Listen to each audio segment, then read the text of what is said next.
አንድ ወጣት ወደ አንድ ትልቅ ሼኽ ይሄድና ያ ሼኽ እስኪ ስለ ጀነት ንገሩኝ አላቸው።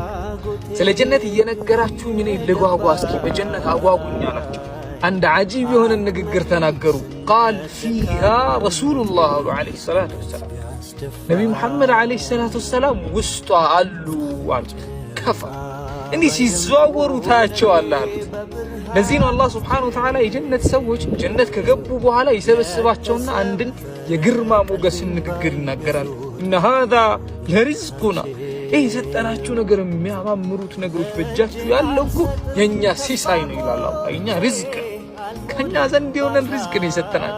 ይህ የሰጠናችሁ ነገር ደግሞ ኢንጆይ እያደረጋችሁበት ያሉት ነገሮች ደግሞ እንዳትፈሩ ማለሁ ሚን ነፋድ መቀነስ፣ ማለቅ፣ መጥፋት፣ መውደም፣ መክሰም ምናምን የሚባሉት ነገር አያቅም ይላል አላህ። ደልብ ዘና በሉ ይላል ጀና አቡ አላህ ሱብሓነሁ ወተዓላ የጀነት ሰው ያ ሰላም